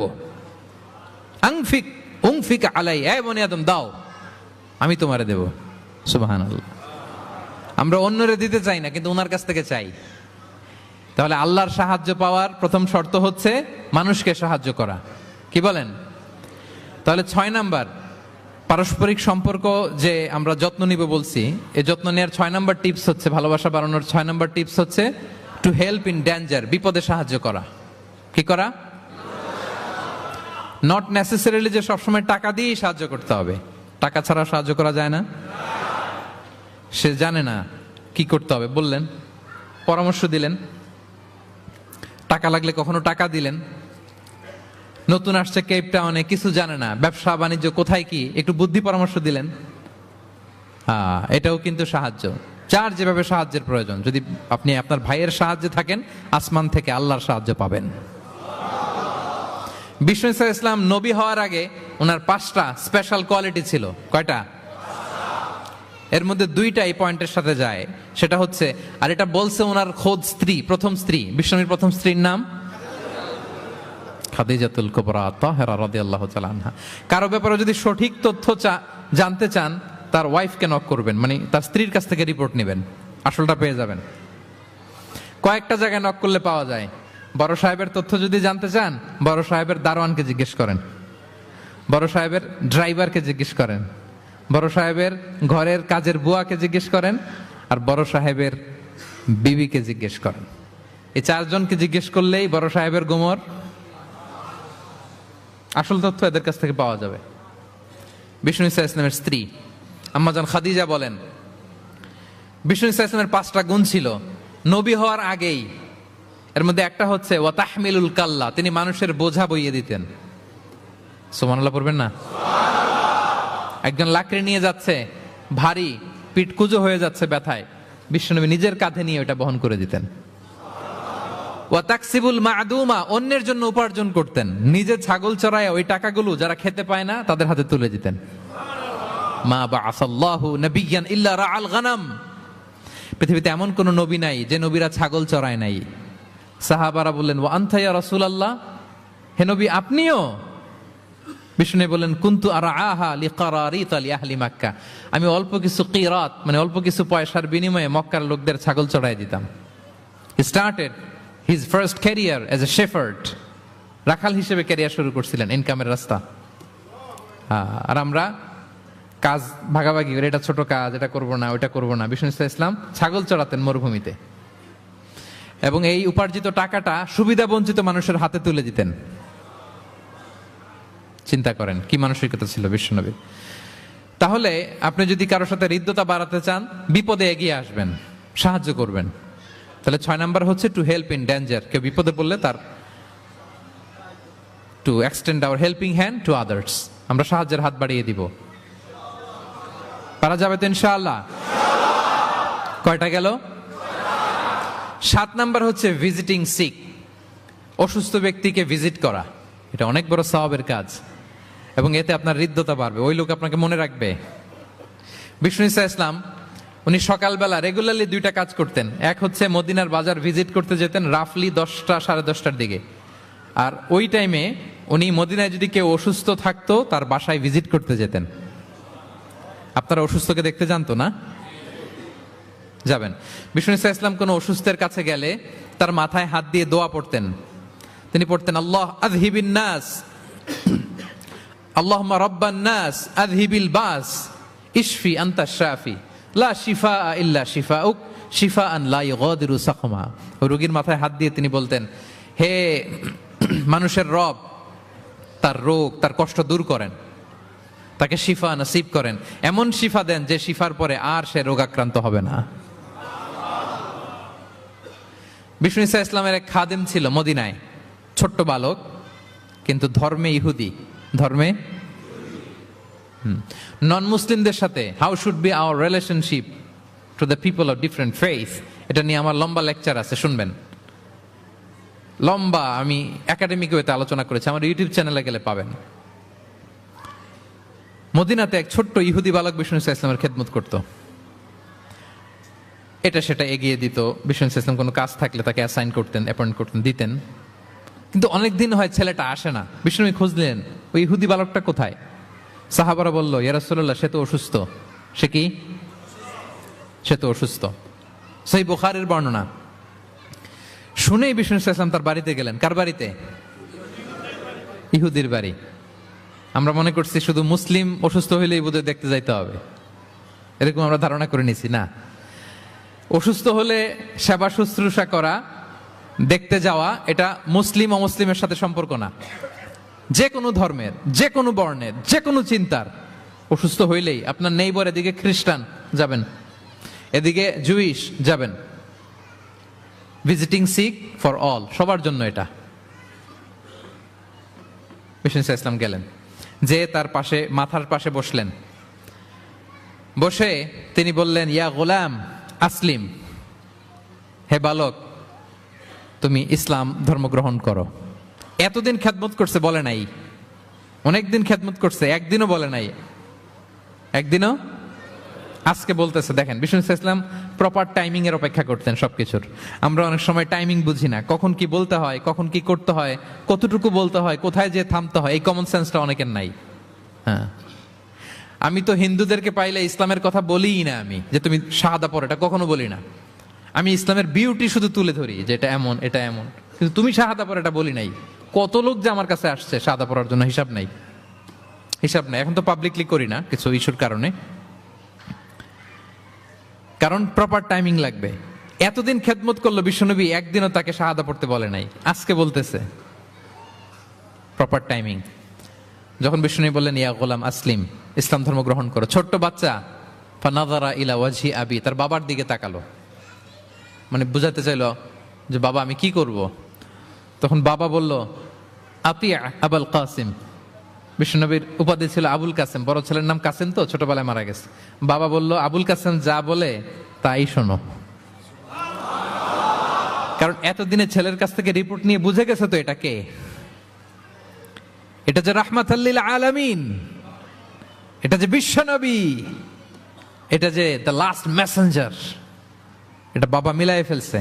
বাবা বলে আতিয়া আবুল কাসেম, আবুল কাসেমের অনুসরণ করো। বিষ্ণু বললেন পড়ো আশহাদু আল্লাহ ইলাহা ইল্লাল্লাহ ওয়া আশহাদু আন্না মুহাম্মাদান আবদুহু ওয়া রাসূলুহু। ছোট্ট বাচ্চাটা পড়তে আরম্ভ করলো আশহাদু আল্লাহ ইলাহা ইল্লাল্লাহ ওয়া আশহাদু আন্না মুহাম্মাদান আবদুহু ওয়া রাসূলুহু। মৃত্যুর আগে সে শাহাদা পড়ে ফেললো। বিষ্ণু বললেন আলহামদুলিল্লাহ আলহামদুলিল্লাহিল্লাযী আনকাযাহু মিনান নার। প্রশংসা সে আল্লাহর যে একটু আগে জাহান্নামী হওয়ার কথা ছিল যার, তাকে মুহূর্তের মধ্যে জান্নাতি বানায় দিলেন। ভিজিটিং 6, অসুস্থকে দেখতে যাওয়া। শুধু মুসলমান হলে দেখতে যাবেন নাকি? যে কোনো ধর্মের দেখতে যাবেন, হৃদ্যতা বাড়বে। একদিন বিষ্ণু সাহাবাদেরকে বললেন আজকে রোজা রেখেছো কে? নফল রোজা। আবু বকর রাদিয়াল্লাহু তাআলা আনহু হাত তুলে বললেন আমি। বিষ্ণু আবার জিজ্ঞেস করলেন আজকে কোন মিসকিনকে খাবার খাইয়েছো কে? আবু বকর রাদিয়াল্লাহু বললেন আমি। বিষ্ণু আবার বললেন আজকে কোন জানাজায় শরীক হয়েছে এমন কেউ আছে? আবু বকর বললেন আমি। বিষ্ণু বললেন আজকে কোনো অসুস্থকে ভিজিট করে আসছো এরকম কি কেউ আছে? আবু বকর বললেন আমি। বিষ্ণু বললেন মাজতামা'না ফি ইমরিইন ইল্লা দাখালাল জান্নাহ। এতগুলো গুণ যদি একটা ব্যক্তির মধ্যে থাকে ওই ব্যক্তি তো জান্নাতি না হয়ে পারে না। ভিজিটিং সিক, অসুস্থকে দেখতে যাওয়া, যদি এটা করেন তাহলে আপনাদের পারস্পরিক হৃদ্যতা ভালোবাসা বাড়বে। এবং এটা জাতি ধর্ম বর্ণ নির্বিশেষে যে কোনো লোক অসুস্থ হলে আমরা ভিজিট করতে পারি। যাবেন, কিছু গিফট নিয়ে যাবেন, কমলা নিয়ে যাবেন। সাউথ আফ্রিকাতে তো দেখি আমি একেবারে ফ্রেশ ফ্রুটস, সুবহানাল্লাহ। আমি যেখানেই গেছি কোনো ফরমালিন নাই, তাজা টাটকা ফ্রেশ, এত সুন্দর স্মেল, এত সুন্দর টেস্ট এটার, আলহামদুলিল্লাহ। বস্তা ভরে ফল নিয়ে দেখতে যাবেন, পারা যাবে তো? 7 নম্বরে কি ছিল ভুলে গেছি। ভিজিটিং 6, অসুস্থকে দেখতে যাওয়া। পারবেন? কয়টা হইল? আর বাকি রইল কয়টা? কষ্ট হচ্ছে? মনোযোগ আছে না গেছে? তাকবীর পড়ুন, আল্লাহু আকবার।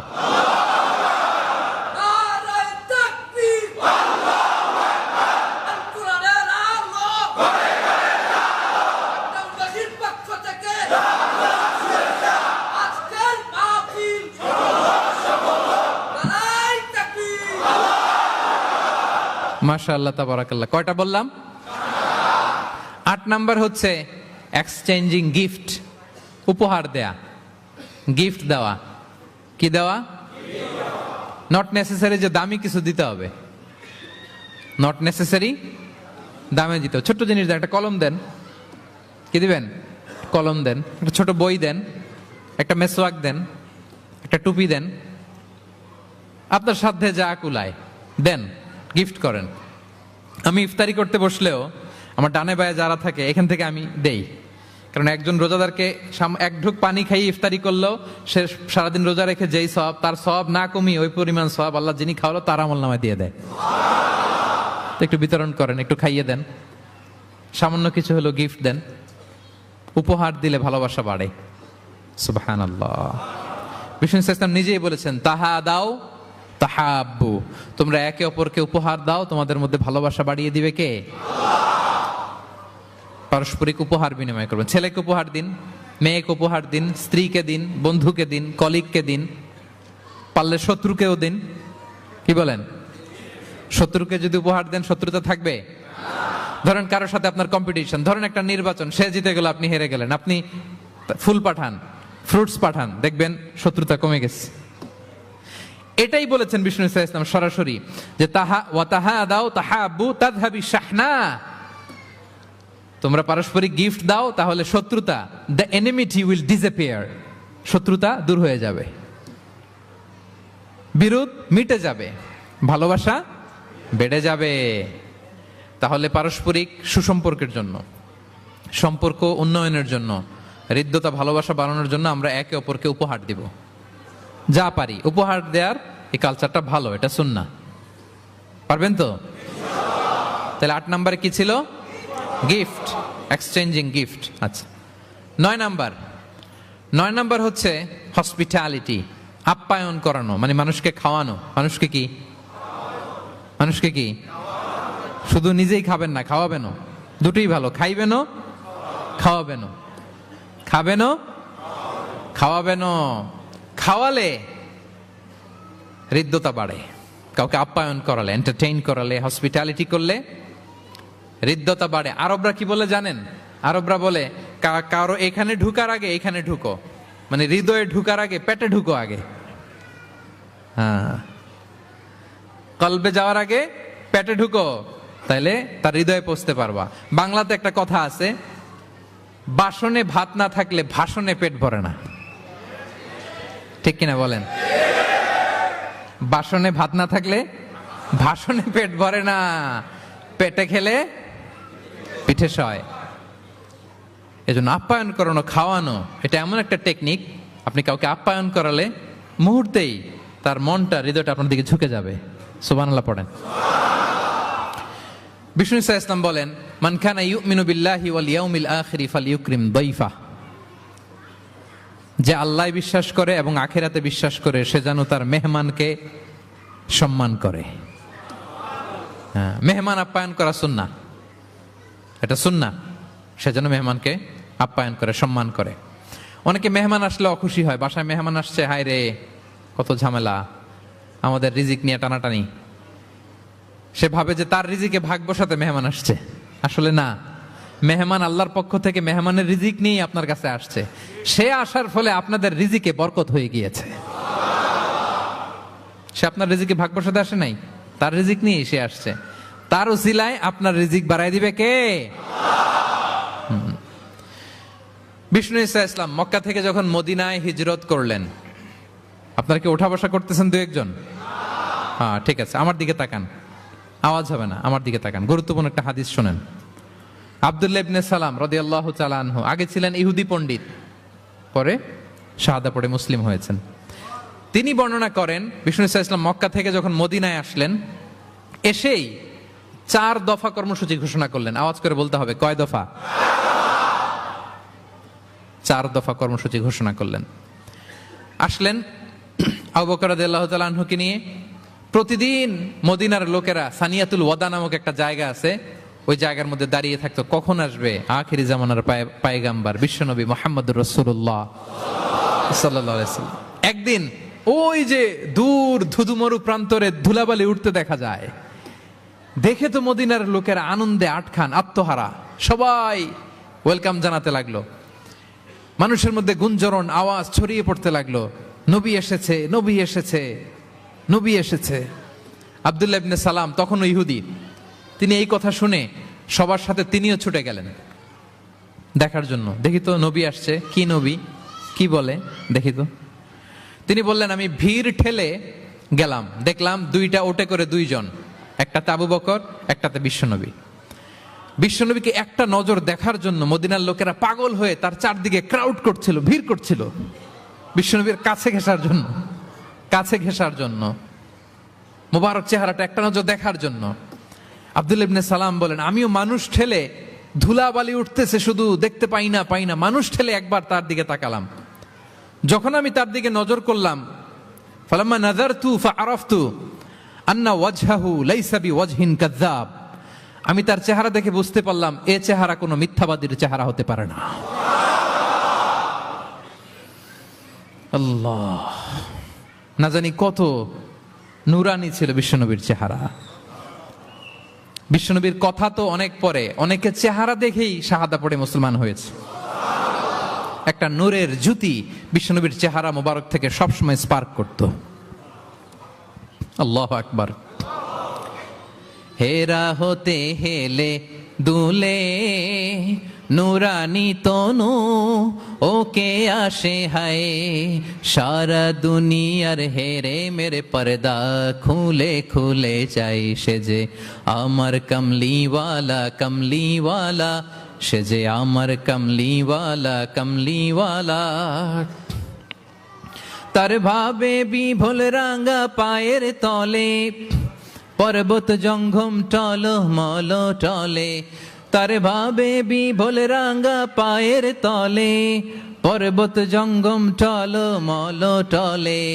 খুরমা খেজুর বাদাম জাফরানি ফুল ঝরে ঝরে যায়, সে যে আমার কামলিওয়ালা কামলিওয়ালা। সে যে আমার হেরা হতে হেলে দুলে, নুরানি তনু ওকে আসে হায়। সারা দুনিয়ার হেরে মেরে পর্দা খুলে খুলে যাই, সে যে আমার কামলিওয়ালা কামলিওয়ালা। সে যে আমার কামলিওয়ালা কামলিওয়ালা। আল্লাহু আকবার পড়েন। ফালাম্মা নাযারতু ইলা ওয়াজহিহি আরাফতু আন্না ওয়াজহাহু লাইসা বিওয়াজহিন কাযাব। আব্দুল্লাহ ইবনে সালাম বলেন, মানুষের ভিড় ঠেলে আমি যখন বিশ্বনবীর চেহারাটা দেখলাম, আমার মন বলে দিল এ চেহারা কোনো মিথ্যাবাদীর চেহারা হতে পারে। বিশ্বনবী মানুষের ভিড় দেখে ছোট্ট একটা ভাষণ দিলেন। তিনি বললেন, আইয়ুহান নাস, ওহে মানব সকল। 4 দফা কর্মসূচির ঘোষণা। তিনি বললেন, আইয়ুহান নাস আফশুস সালাম, বেশি বেশি সালাম দাও। ওয়া আতঈমুত তাআম, বেশি বেশি মানুষকে খাবার খাওয়াও। ওয়াসিলুল আরহাম, আত্মীয়তার বন্ধনকে অটুট রাখো। ওয়াসাল্লু বিল লাইলি ওয়ান নাসু নিয়াম, মানুষ যখন ঘুমিয়ে থাকে রাত জেগে সালাত পড়ো। তাদখুলুল জান্নাতা বিসালাম, তাহলে সহজে শান্তিতে আল্লাহর জান্নাতে ঢুকে যাবে। তাহলে মদিনায় যেই বিশ্বনবী যে 4 দফা কর্মসূচির ঘোষণা দিলেন, এর মধ্যে খাওয়ানোর কথা আছে না নাই? আতঈমুত তাআম, খাবার খাওয়াও। একটা দেশে যখন খাদ্য সংকট হয়, ওই দেশের আর কোনো স্টেবিলিটি থাকে না, এটা একটা অকার্যকর রাষ্ট্রে পরিণত হয়, ঠিক কিনা বলেন? বিশ্বনবী মদিনায় যেই খাদ্যের সংকট দূর করে দিলেন। ধনীদেরকে বললেন, খাওয়াও, মানুষকে খাবার খাওয়াও।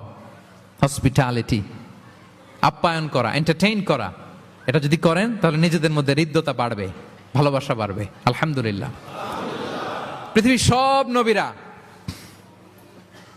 মেহমানকে রেসপেক্ট করতেন, আপ্যায়ন করাতেন। বিষ্ণু ইসলাম মক্কা এমন কোন লোক ছিল না বিশ্বনবীর হাতের রান্না খায় নাই। নবী হওয়ার আগ থেকেই, নবী হওয়ার পরে তো মেহমানদের আরো বাড়াই দিচ্ছেন। টার্গেট করে করে, দাওয়াতি টার্গেট করে করে বিষ্ণনবী 2-4 জনকে খাওয়াতেন। আল্লাহু আকবার। ইব্রাহিম আলাইহিস সালাম মেহমান ছাড়া কখনো খাবারই খেতেন না। ওনার দ্বিতীয় ছেলে যখন দুনিয়ায় আসবে, ইসহাক আলাইহিস সালাম, তার সুসংবাদ নিয়ে যখন ফেরেশতারা আসছিল, উনি একটা আস্ত গরুর বাছুর ভুনা করে ফেরেশতাদের সামনে হাজির করেছিলেন। আনজা আবি ইজলিন হানিজ, কোরআনে এসেছে কাবাব করা ভুনা গরুর বাচ্চা। আল্লাহু আকবার। কারণ তিনি তখন বুঝতে পারেন না যেটা ফেরেশতা, মানুষের সূরাতে এসেছিল, তো দিলেন, প্রেজেন্ট করলেন একটা আস্ত গরুর বাছুর কাবাব করা। আল্লাহু আকবার। তাহলে সম্পর্ক বিল্ড আপ করার 9 নম্বর পদ্ধতি কি ছিল? হ্যাঁ, মেহমানদারি, আপ্যায়ন, হসপিটালিটি। মনে থাকবে? ইনশাল্লাহ নাই, এবার ডবল ইনশাআল্লাহ। মাশাআল্লাহ। আমার কেপটাউনের ভাইরা তো আলহামদুলিল্লাহ, আল্লাহ তাআলা অনেক সমৃদ্ধি দিয়েছে, আরো দেখ। কৃপণতা করবেন না, কৃপণদের আল্লাহ পছন্দ করে না, কৃপণদের আল্লাহ পছন্দ করে না। হাত উজাড় করে দিবেন, উপর থেকে উজাড় করে আপনাকে দিবে কে? হসপিটালিটি, মেহমানদারি করা, হৃদ্যতা বাড়ায়। কয়টা গেল? বাকি রইল কয়টা? 10 নম্বর। 10 নম্বর হচ্ছে রিকনসিলিয়েশন, সেটেলমেন্ট, মিলিয়ে দেয়া, যেটা দিয়ে আয়াত শুরু করেছি। 2 জন ঝগড়া লাগছে, দূর থেকে লাগাই দিব আমরা, নাকি? অনেকে কিন্তু দূর থেকে মজা নেয়, ওই যে এটা লাগছে 2টা আরো লাগুক, আরেকটু হাতাহাতি, ঘুষাঘুষি, কিলাকিলি, মারামারি, মামলা হামলা, আছে না নাই? দূর থেকে অনেকে কি নেয়? মজা নেয়। এটা মুনাফিকের আলামত, এটা করবেন না। বরং আপনি মিলিয়ে দেওয়ার চেষ্টা করবেন। কয়েকটা জায়গায় মিথ্যা বলাও জায়েজ আছে, এর মধ্যে একটা হচ্ছে মিলায়া দেয়া। একদিন বললেন, ভাই উনি তো আপনার ব্যাপারে খুব চমৎকার একটা কথা বললো। আমার ব্যাপারে? এই লোক কি বলছে, কি বলেন তো, কি বললো, কি বললো? তখন আপনি বললেন, আরে এই তো উনি তো বলতেছে আপনি নাকি এরকম খুব ভালো, এই সেই। সে তো খুশিতে বাকবাকু, বাহ, আমি তো এতদিন এটারে খারাপ মনে করছিলাম, এত ঝগড়াঝাটি, আর বাইরে বাইরে আমার প্রশংসা করে, আলহামদুলিল্লাহ, ভালো, দেখি কি হয়। ওরে যে আবার একদিন বললেন, আরে ভাই ওনার সাথে দেখা, কথা প্রসঙ্গ তো আপনার ব্যাপারে বলতে যে বললো আপনি নাকি এরকম করছিলেন, ভালো একটা কাজ। সে অবাক হয়ে যাবে, দেখবেন যে এরপরে দুইজনের যখন রাস্তায় দেখা হয়ে গেছে, একে অপরকে সালাম দিয়ে ফেলতেছে, হ্যাঁ, মুসাফা করে ফেলতেছে, কথা বলতেছে, কোন একটা ইস্যু ধরে তারা মিলে যাওয়ার চেষ্টা করতেছে, কারণ দুইজনের মধ্যে হৃদ্যতা আগে থেকেই তো, হৃদয়টা কোল ডাউন হয়ে আছে, ঠিক কিনা বলেন? আর এই মধ্যস্থতা করেছেন কে? আপনি আপনি আপনি মধ্যস্থতা করছেন, রিকনসিলিয়েশন, মিলায়ে দিবেন। তাহলে ঝগড়া লাগলে আজকে থেকে আমরা কি করব? মিলায়ে দিব, সেটেলমেন্ট করে দিব। আল্লাহ বলেন, ফাত্তাকুল্লাহ ওয়া আসলিহু যাতা বাইনিকুম, আল্লাহরে ভয় করো আর নিজেদের মধ্যে বিবাদ বিরোধ হলে এটার উস্কে দিও না, মিলিয়ে দাও। কি করো? মিলিয়ে দাও। একটা অত্যন্ত জরুরি হাদিস বলছি, মনোযোগ দিয়ে শুনো, এটা বলে শেষ করব। বিষ্ণু ইসলাম একবার সাহাবাদেরকে বলেন, আলা উখবিরুকুম বিআফদল মিন দারাজাতি সিয়ামি ওয়াস সালাতি ওয়াস সাদাকা।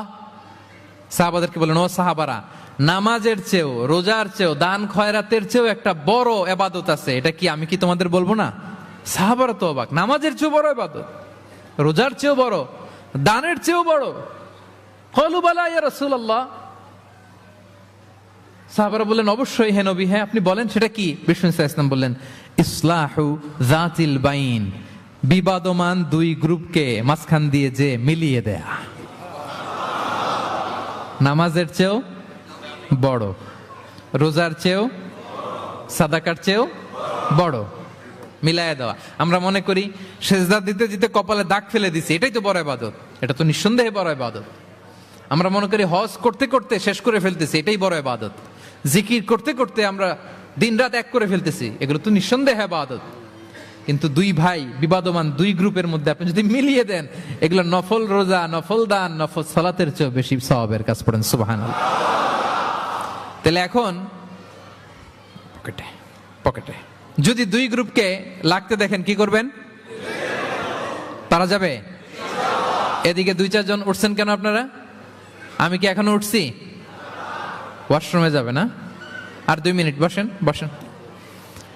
তাহলে বিবাদমান দুই পক্ষকে মিলিয়ে দেয়া অনেক বড় সওয়াবের কাজ, এবং বিষ্ণু ইসলাম নিজে এই কাজটা করতেন।